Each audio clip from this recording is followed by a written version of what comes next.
নমস্কার।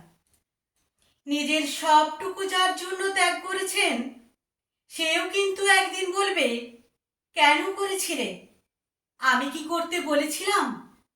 সমস্ত সমস্যায় তার পাশে থাকার পরেও একদিন শুনতে হবে, আমার সমস্যা আমি মিটিয়ে নিতে পারতাম, তুমি না থাকলেও চলতো।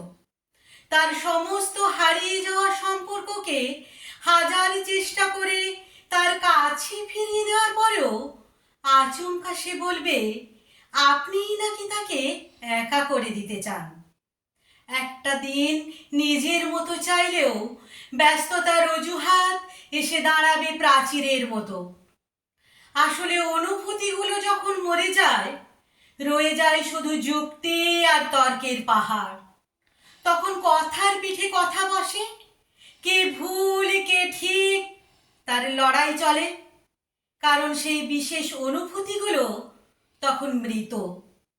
তাই যার জন্য সব ছাড়ছেন, সেও একদিন বলবে স্বার্থপর।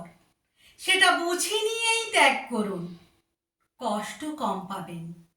কারণ আমরা মুখে যতই বলি এক্সপেকটেশনে রাখি না, আসলে ভেতরে ভেতরে কিছু চাওয়া তো রয়েই যায়।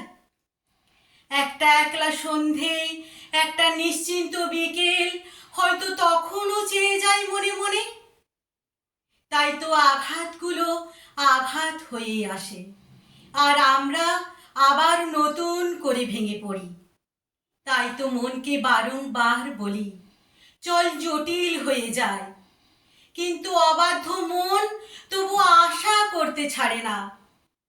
আশা থাকলে আশা ভঙ্গ থাকবে নিশ্চিত।